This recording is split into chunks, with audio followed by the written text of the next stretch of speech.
Magandang hapon Pilipinas at sa buong mundo. Sa ulo ng mga balita. Inilagak na piyansa ng consultants ng Communist Rebels. Ipinakakansila na ng Office of the Solicitor General kasunod ng sinuspinding usapang pangkapayapaan.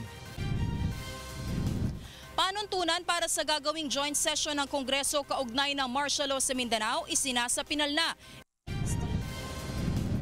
Pilipinas, isa sa 5 bansa na may pinakamaraming naitalang terrorist attacks noong 2016, batay sa ulat ng US State Department. Higanting effigy inihanda na ng mga rallyista para sa kanilang protesta sa SONA ni Pangulong Rodrigo Duterte sa Lunes. Kumpanya ng Uber at Grab formal nang hiniling sa LTFRB na suspindihin muna ang planong panguhuli sa mga kolorum na transport network service provider sa July 26.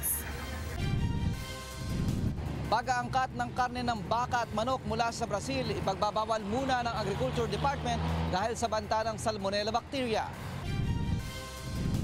Mahigit 40 Chinese at Malaysian nationals na sangkot umano sa pagdukot sa mga dayuhang casino player sa bansa na aresto ng PNP.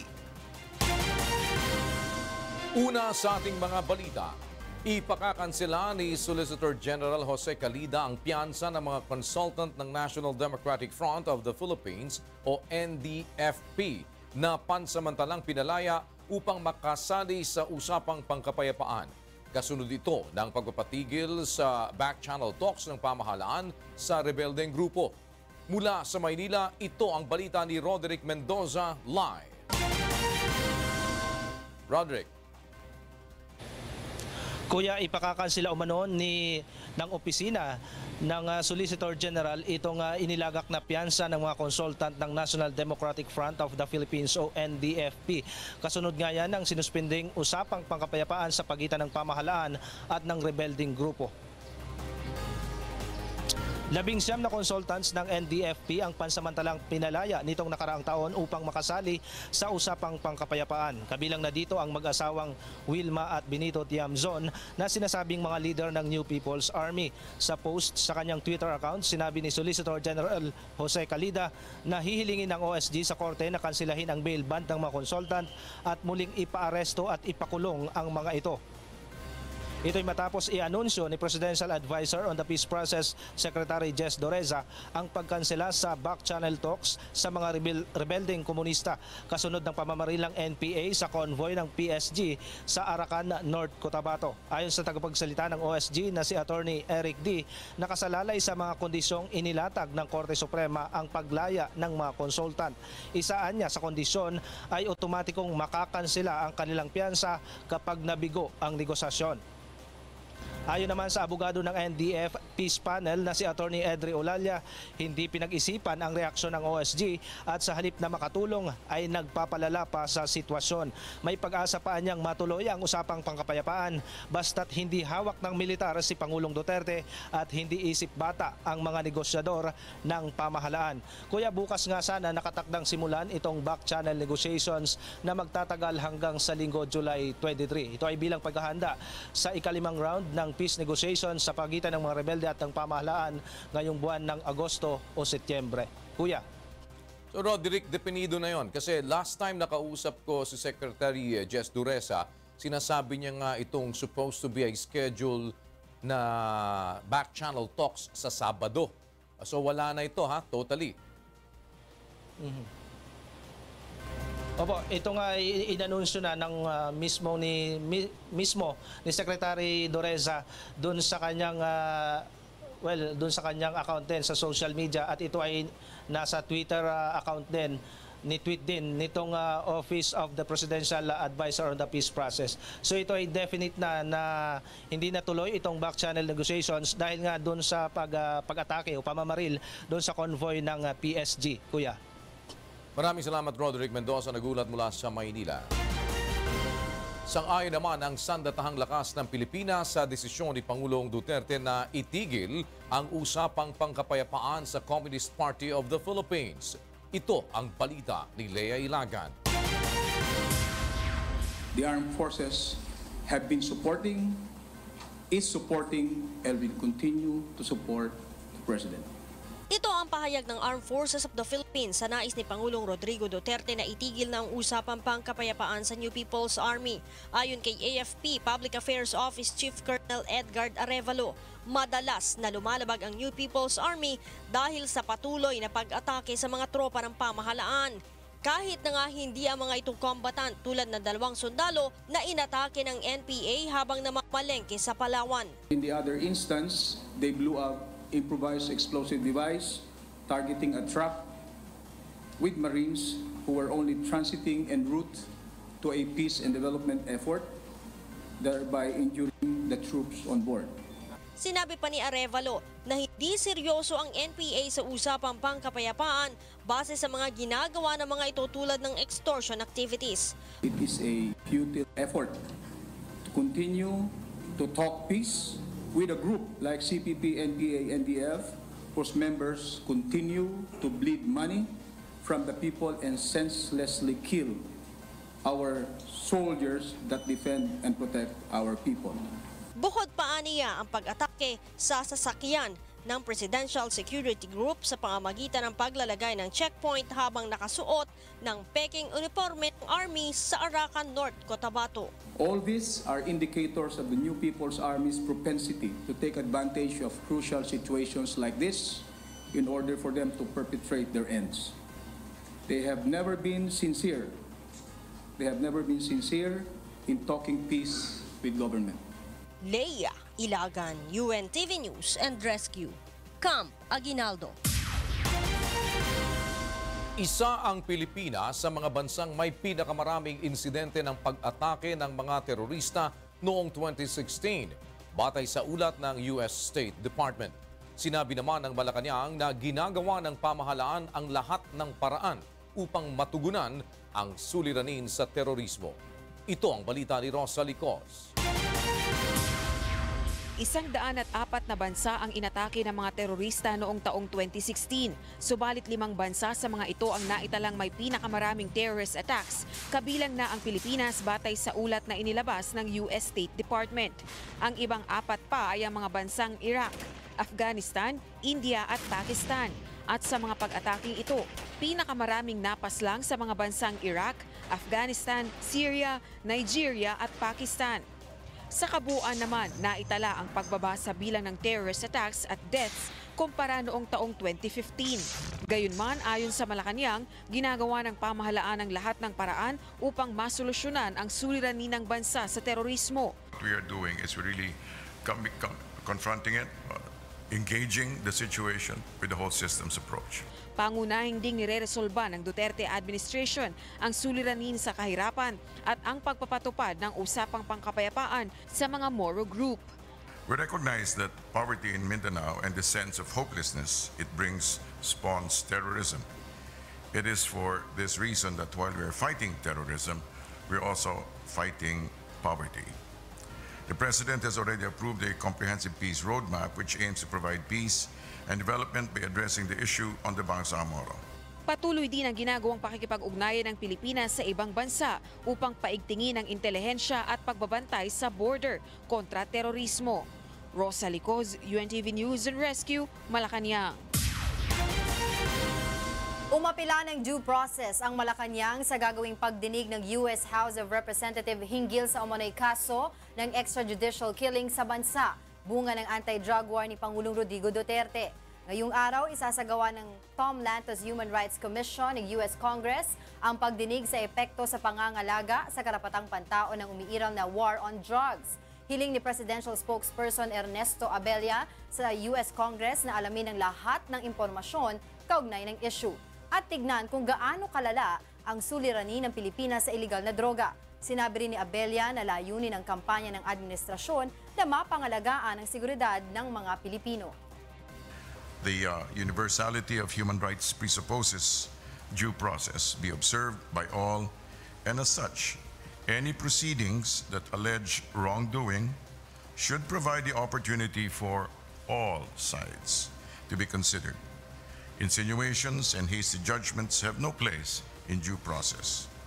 Numbers should be verified and information should be cross-checked so that the ensuing conclusions have a solid basis in fact.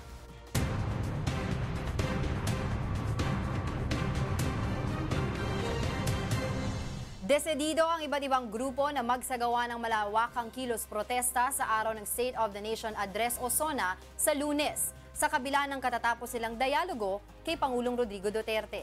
Ito ang balita ni Grace Cassie.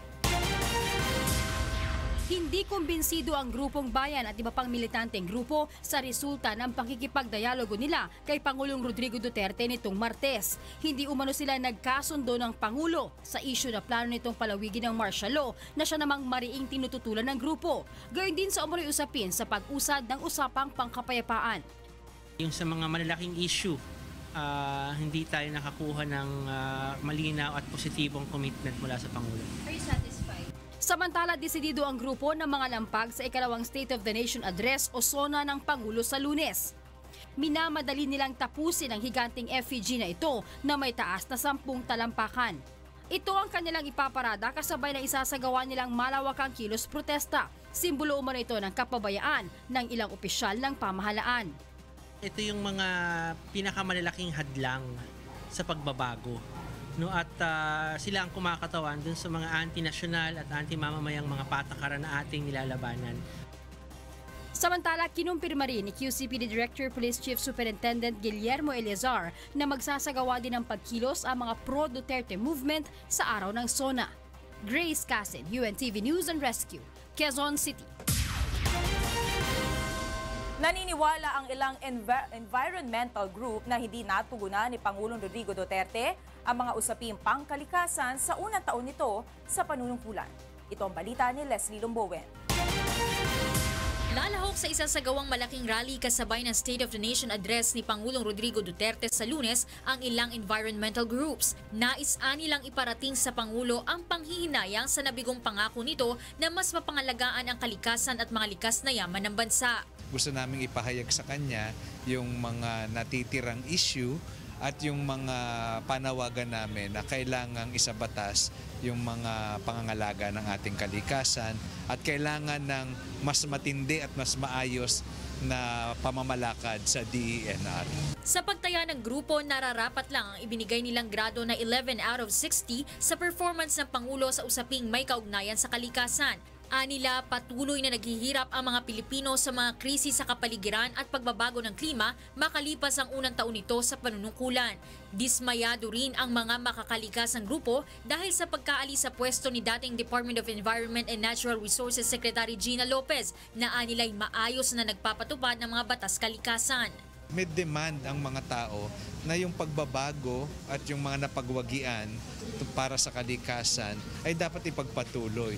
Pinapaalalahanan namin si Secretary Royce Matu na kailangan niyang tingnan mabuti yung kanyang mandato at trabaho bilang DENR Secretary. Umaasa naman ang mga grupo na didinggin ng Pangulo ang kanilang kagyat na kahilingan na ipatupad ang isang komprehensibong green agenda upang maisalba ang ecosystem ng bansa. Leslie Lombowen, UNTV News and Rescue, Quezon City. Ilang isyong may kinalaman sa kahirapan at ilegal na droga ang inaasahan ng mga taga-Zamboanga na tatalakayin sa ikalawang SONA ni Pangulong Duterte. Ito ang balita ni Dante Amento. Pinasalamatan ng mga lokal na opisyal ng Zamboanga City si Pangulong Rodrigo Duterte. Sa loob anya ng isang taon itong panunungkulan ay halos 10 beses na itong bumisita sa lungsod. Dahil dito, personal at mas madali nilang naipaabot ang kanilang mga hinaing. Kabilang dito ang isyu sa pagdaan ng mga miyembro ng Moro National Liberation Front dahil sa takot na muling maglunsad ng gulo ang mga ito. At sa darating na pangalawang State of the Nation Address ng Pangulo sa Lunes, umaasa ang mga ito na pagtutuunan din ng Pangulo ang proyekto na pakikinabangan ng mga mahihirap na mamamayan. I expect that he continues to really present his platform of economic platform and social services to the people. Ang ilan namang lokal na opisyal ay naniniwalang maaprubahan na ang martial law extension sa araw ng SONA. The expectation is that martial law will be extended. Now, is that possible under the Constitution? As a lawyer, I have my reservations. Samantala, may nagsasabi rin na sana ay paigtingin pa ang seguridad sa rehiyon sa gitna na rin ng nangyayaring gulo dito. May nakikita tayo mga problema na like sympathizers of ISIS, Mauti Group, baka gagawa ng kalokohan dito. At least prepared na yung military. Ilan naman sa mga ordinaryong mamamayan ang hindi na naniniwala sa sasabihin ng Pangulo, partikular na sa kanyang kampanya kontra illegal na droga na anilay pawang mahihirap lamang ang tinatamaan. Yung nakabarong, wala nga namatay dyan. Tulad ni Marcos, di ba Marcos? Di ba sila man yun ng kay Espinosa? Ba't binabalik pa yun? In-expect namin sana yung mga proyekto na sa mga mahirap na bayan, kailangan pagtunan din niya ng aksyon. Dante Amento, UNTV News and Rescue, Zamboanga City. Susunod sa ito ang balita. Higit 4 na milyong halaga ng umano'y smuggled na bawang at sibuyas galing China na kumpiska ng Bureau of Customs sa Maynila. Kumpanya ng Uber at Grab formal nang hiniling sa LTFRB na suspindihin muna ang planong panguhuli sa mga kolorum na transport network service provider sa July 26. Pag-aangkat ng karne ng baka at manok mula sa Brazil, ipagbabawal muna ng Agriculture Department dahil sa banta ng Salmonella bacteria.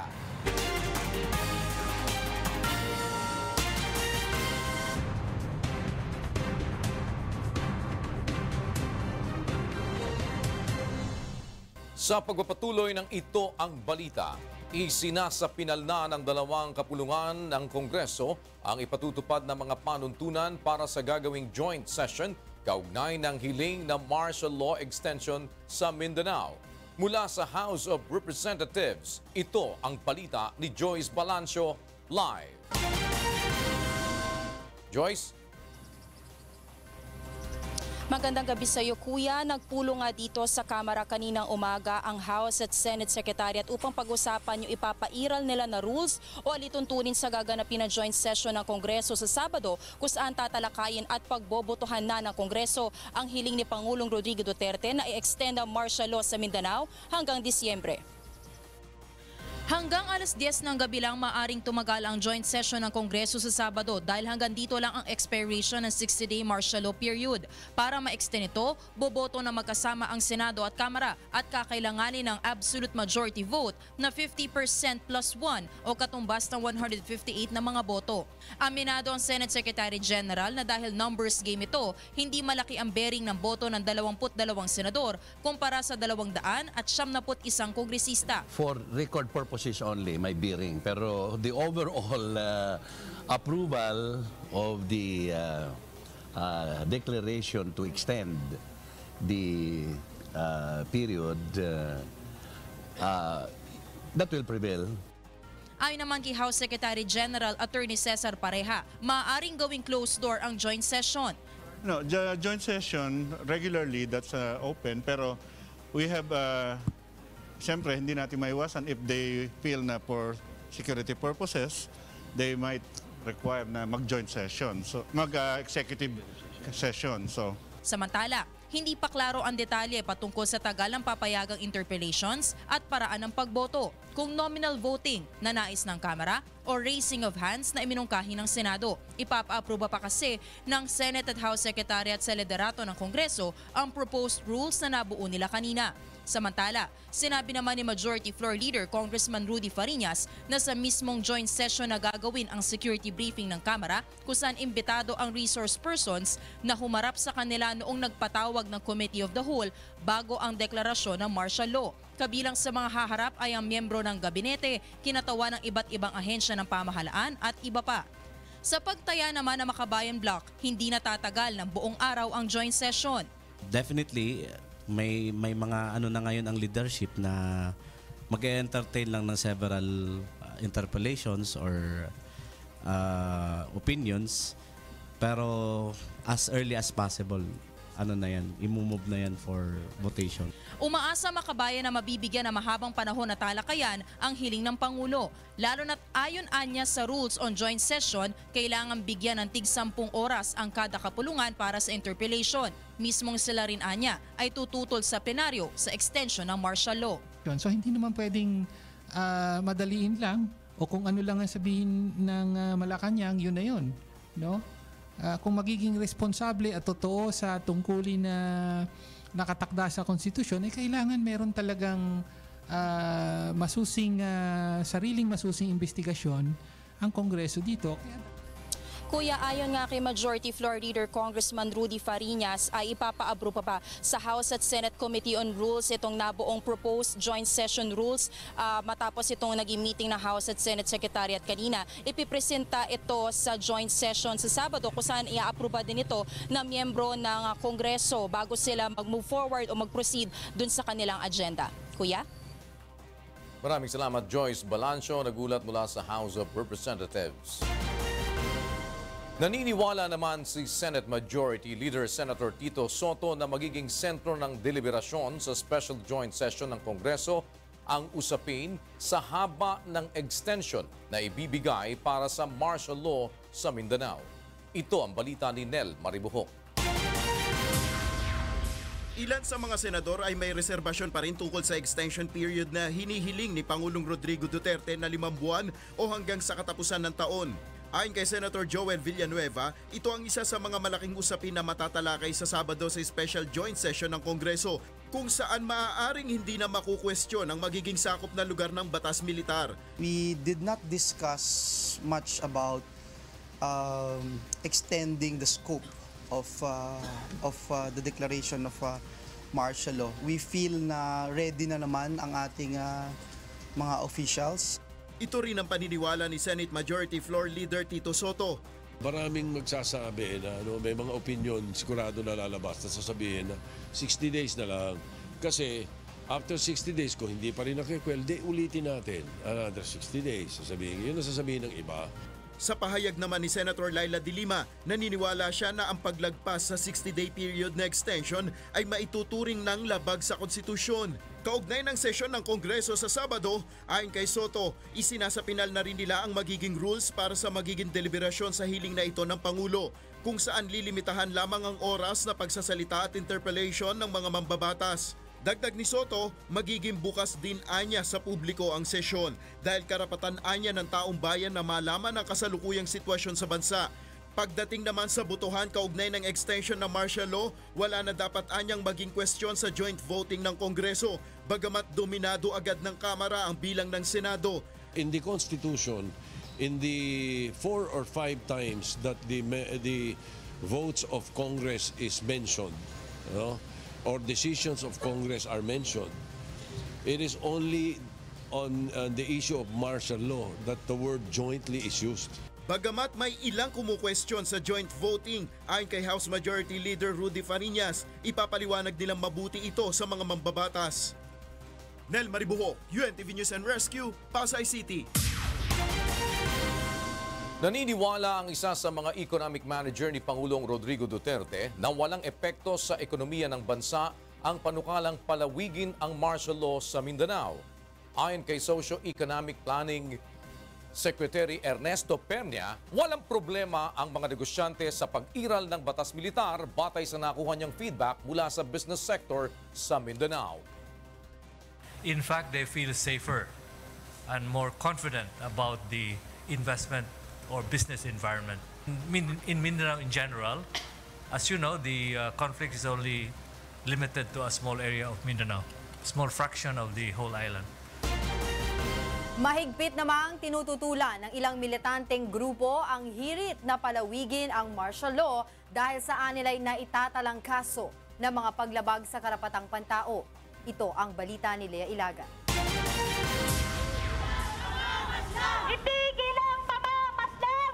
Hindi pabor ang mga militanteng grupo na palawigin pa ang martial law sa Mindanao.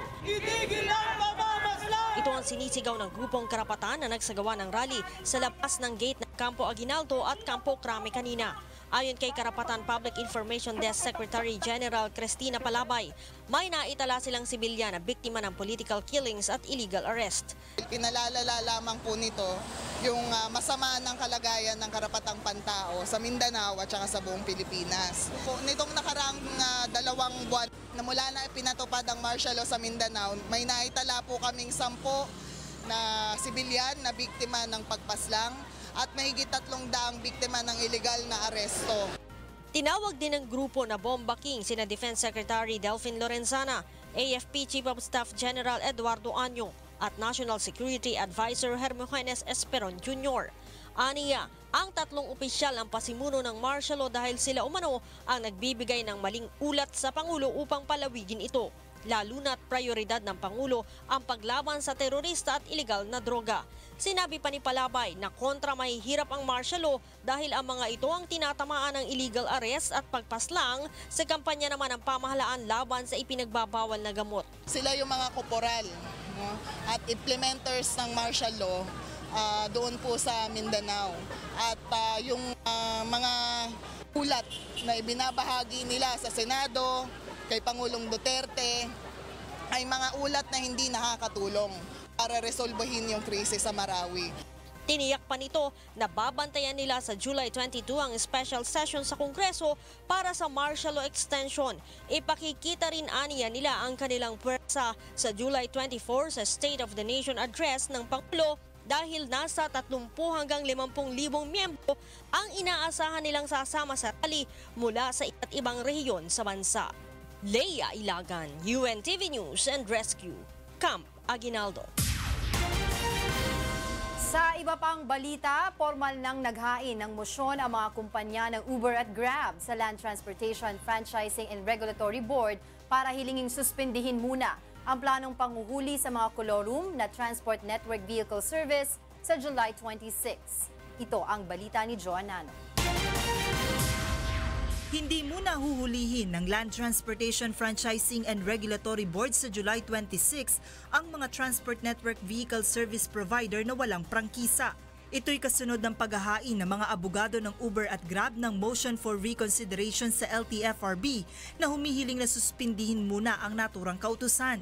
Sa pulong kahapon ng LTFRB at mga kinatawan ng Uber at Grab sa Senado, napagkasunduan ng paghahain ng mosyon ng mga TNC. Ito ay upang pansamantalang makapagpatuloy sa pagbiyahe ang kanilang mga driver kahit wala pa silang provisional authority at certificate of public convenience. We assure our partners, our Grab peers na pwede ho kayong mamasada at mag-pick up ng mga pasahero. Yan na ho ang napagkasundoan yesterday. Unang naghain ng mosyon sa LTFRB ang Grab kasabay ng pagbabayad ng 5 milyong pisong multa dahil sa mga paglabag sa terms of accreditation. Umaasa naman ang Uber na papabura ng LTFRB ang kanilang apela. Napawi naman ang pangamba ng ilang TNVS providers sa hakbang na ito ng Uber at Grab. Maraming salamat at na-file nila yun dahil makakabiyahe ng maayos yung mga katulad namin. Salamat kasi napagbigyan yung mga ibang wala pang PA na makabiyahe lahat. So ayun, nagpapasalamat kami dahil binigyan ng mga extension. Una nang sinabi ng LTFRB na kapag naghain ng motion for reconsideration ay pansamantalang hahayaang bumiyahe ang mga kolorum na TNVS. Sa susunod na linggo, muling magpupulong ang Technical Working Group ng LTFRB upang resolbahin ang issue sa prangkisa ng mga TNVS. Joan Nano, UNTV News and Rescue, Quezon City. Magpapatupad muna ng total ban ang Pilipinas sa importasyon ng karne ng baka at manok mula sa Brazil. Ito'y matapos magpositibo sa Salmonella bacteria ang mga karne na nakarating sa bansa. Ito ang balita ni Ray Pelayo. Gusto muna makatiyak ng Department of Agriculture na ligtas sa harmful bacteria ang mga karne ng baka at manok na aangkatin mula sa Brazil, kaya't ipagbabawal muna ang pag-aangkat ng mga ito. Ayon kay Secretary Manny Piñol, magpapatala sila ng mga tauhan doon sa susunod na linggo para tiyaking malinis ang mga planta at sumusunod ito sa standard operating procedures. Ipatutupad ang total import ban matapos magpositibo sa Salmonella bacteria ang nasa 500,000 kilo ng karne ng baka at manok. Ito ay mula sa 18 shipment galing Brazil na dumating nito lamang May 10 hanggang June 20. We temporarily stop the importation from Brazil and then clear them one by one.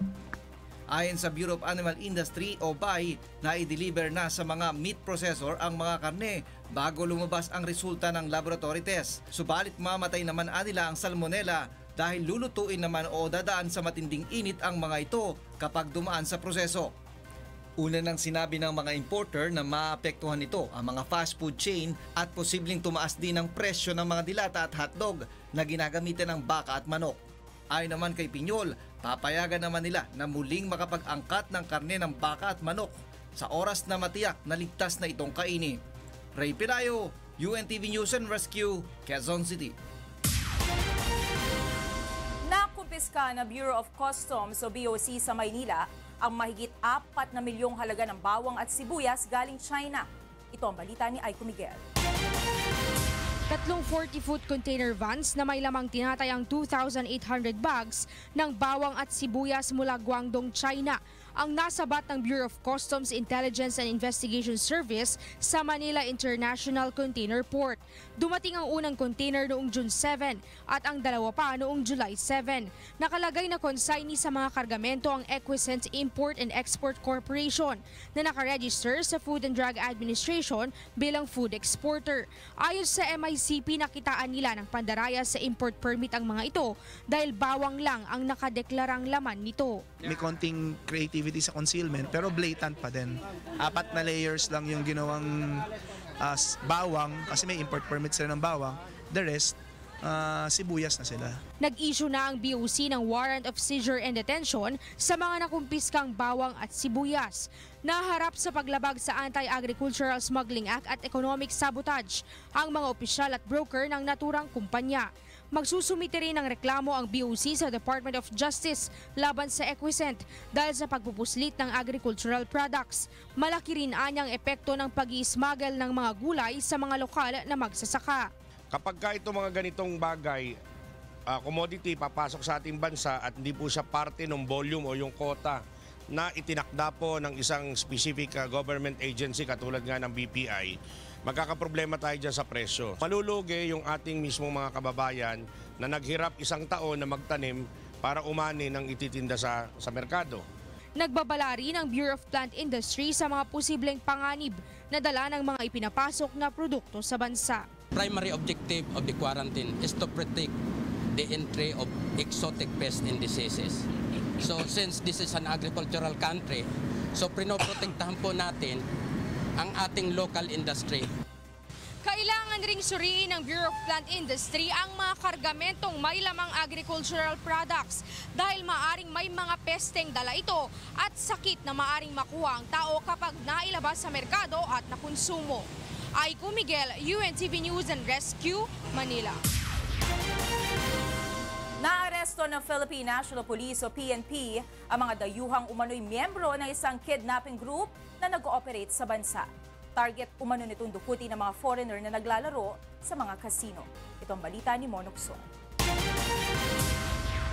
Ipinresinta ng Philippine National Police Anti-Kidnapping Group ang 43 Chinese at Malaysian nationals na suspect sa pagdukot sa isang Singaporean nito lang July 17. 9 milyong piso ang hiningi nilang ransom sa Singaporean na kanilang dinukot sa Soler Resorts and Casino sa Pasay City. Taong 2015 pa umano nag-ooperate ang naturang sindikato sa Pilipinas at puro mga foreign national na naglalaro sa casino ang kanilang binibiktima.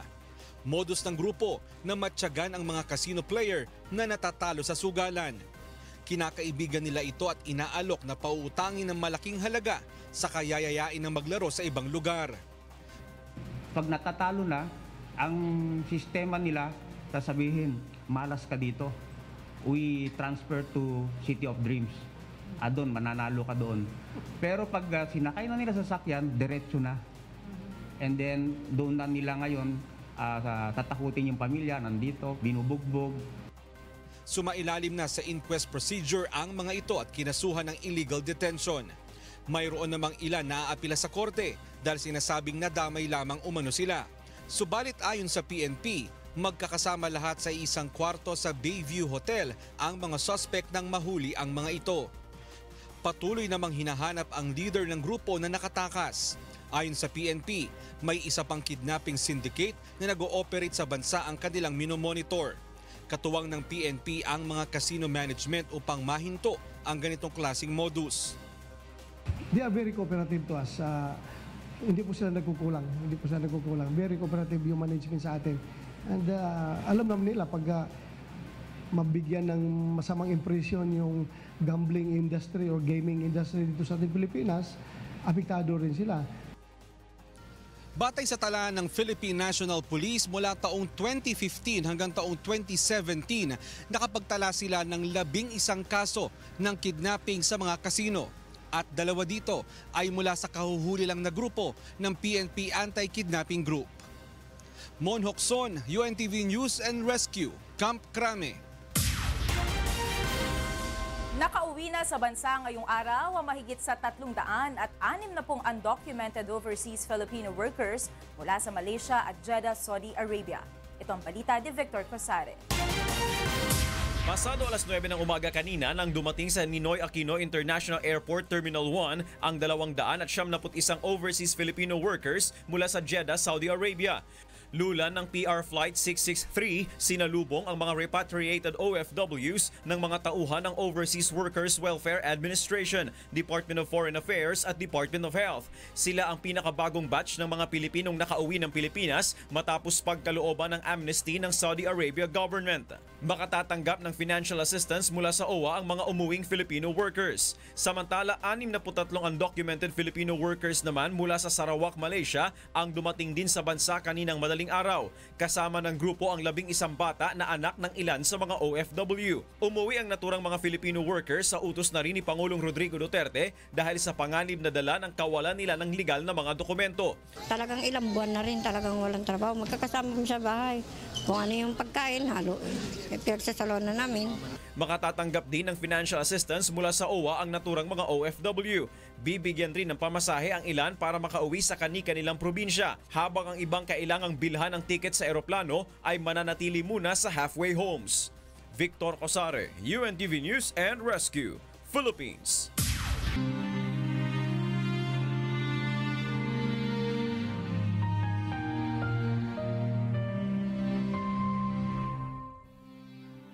Dalawang 2,776 na araw o mahigit 700 na po ang nakalipas mula nang maganap ang malagim na Maguindanao Massacre.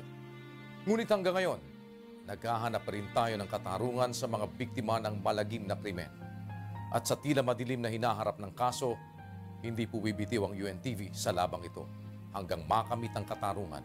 Hindi lamang para sa aming 4 na kasamahan, kundi sa lahat ng mga biktima ng karumal-dumal na pamamaslang. Susunod sa Ito ang Balita. Pagtatayo sa MRT Line 7, target tapusin ng Department of Transportation sa 2019.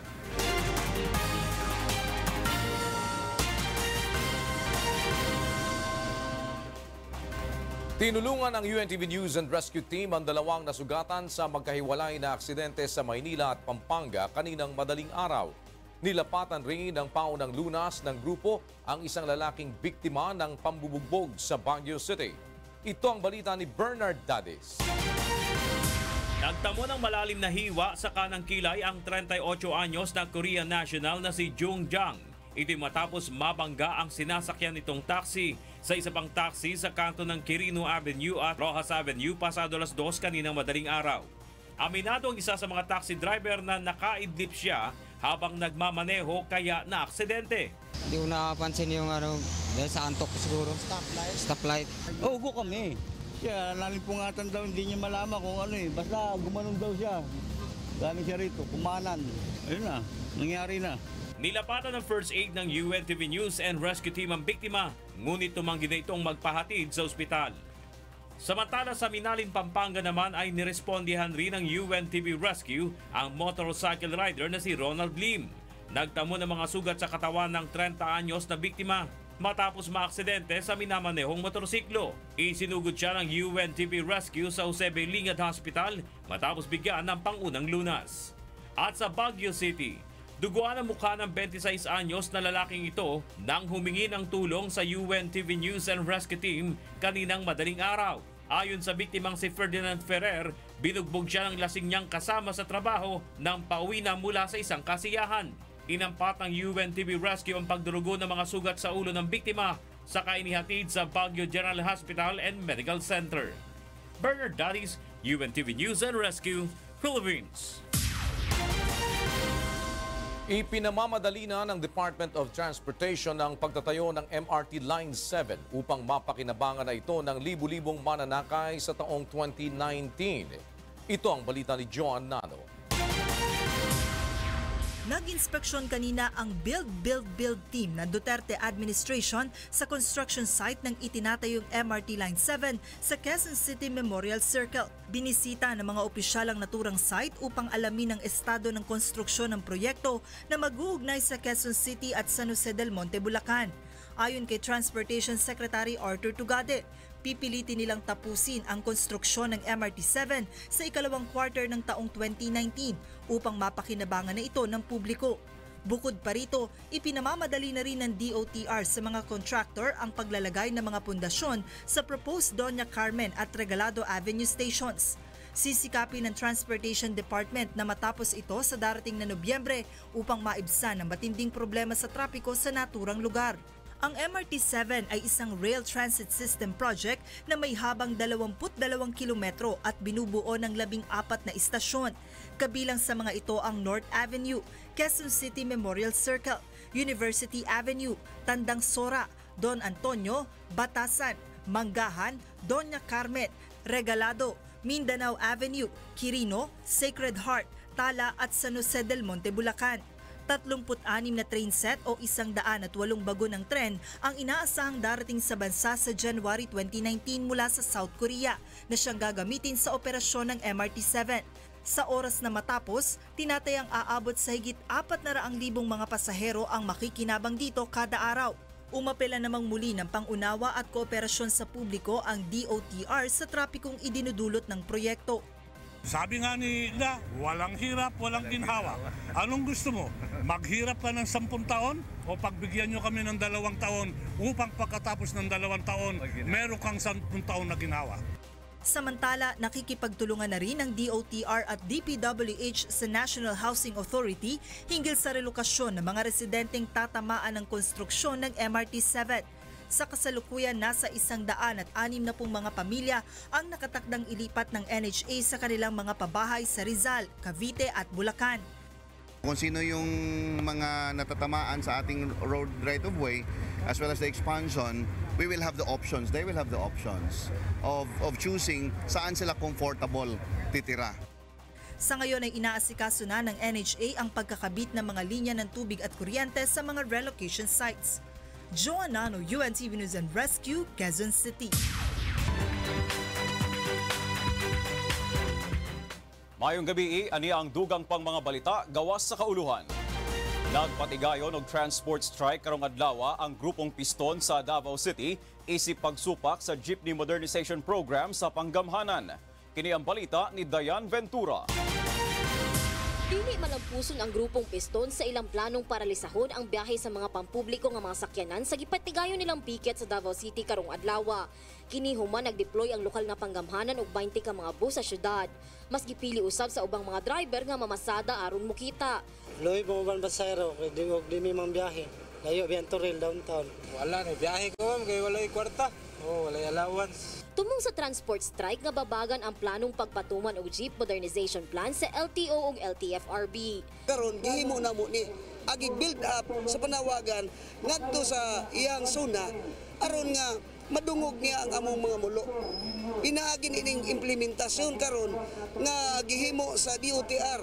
Sa usa ka pahayag miingon usab si City Mayor Sara Duterte Carpio nga ginatahuran nila ang protesta sa Piston apan dili nila tugtan ang bisan unsang paglapas sa maong grupo. Unyang alas 9 sa gabi ginadahuman nga humanon sa grupo ang ilang pagprotesta. Dayan Ventura, UNTV News and Rescue, Davao City. Sa laing bahin, giablihan na ang command center sa Angeles City, Pampanga nga magamit sa higayon nga adunay katalagman sa pagsangka sa krimen ug sa paghapsay sa dagan sa trapiko sa Dakbayan. 89 ka CCTV cameras ang giinstalar sa entry ug exit points sa syudad pati sa mga hotspot areas o mga dapit diin kanunay nga adunay mahitabo nga krimen. Ang feed sa matag CCTV makita sa mga monitor nga anaa sa command center ug kung adunay insidente dali kini nga matagaag aksyon sa hustong departamento sa Panggamhanan. We could exactly identify the person who committed the crime and we would know exactly what happened during that particular incident. Nahimutang ang maong Interconnected Command Center sa Angeles City Hall ug nagkantinag kini og 50 milyones pesos. Og kana ang mga balita ang atong gitutukan gawas sa kauluhan. Ako si Victor Cosare, maayong gabi. Isang reunion concert ang isinagawa sa Los Angeles, California para sa ika-10 anibersaryo ng Filipino Pride na si Maestro Ryan Cayabyab. Samantala, inaliw naman ng bandang Intro Voice ang mga kababayan natin sa North America sa isinagawa nitong concert sa Canada. Ito ang balita ni Christy Rosasia.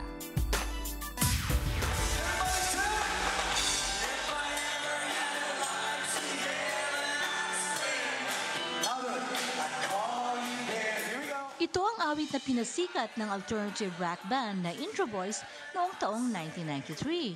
Bagamat mahigit 30 taon na ang banda ay nanatili pa rin na magkasama ang original members nito na sina Paco Arispacochaga at Jonathan Bencamino na nakabase na dito sa Los Angeles, California. Ayon kay Paco, bagamat malayo sila sa Pilipinas, hindi pa rin nawawala ang pagsuporta ng mga Pilipino sa kanilang mga awitin. Actually, nakakataba ng puso because yung mga OFW, binansagan nila kami na raw banda ng mga bagong bayani. That's a very flattering title.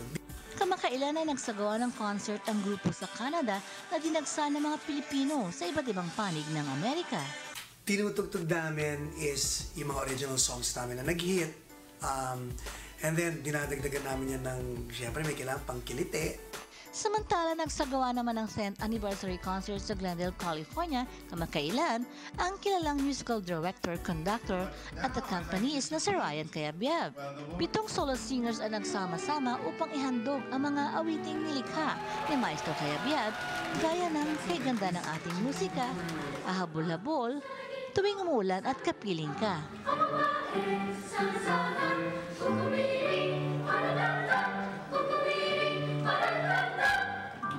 It was established in July of 2007. And you know what I did? I did an announcement. I wanted to create a new group, but I wanted a group of solo singers that perform together. Nakibahagi rin sa pagdiriwang ng anibersaryo ng Ryan Cayabyab Singers ang ilang mga kilalang celebrities na sina Gitanji, Miguel Vera, Becca Godinez, Anina Pomoceno, Edsel Sotianco, Harana Menscoros at Geneva Cruz na kabilang sa mga kauna-unahang naturuan ni Maestro Cayabyab. Chris Rosasia, UNTV News and Rescue, Los Angeles, USA. Sisimulan na sa Agosto ng Rotary International ang paghahanap sa kauna-unahang The One Humanitarian Awardee sa bansa. Narito ang aking report. Bayani ng komunidad. Ito ang The One na hinahanap ng isang grupo mula sa Rotary International na dapat gawaran ng pagkilala at pamarisan ng bawat mamamayan. Ang The One Humanitarian Award ay igagawad sa isang individual na nagkaloob ng pambihira at di matatawarang serbisyo sa pamayanan at nagpakita ng debosyon sa pagtulong sa kapwa.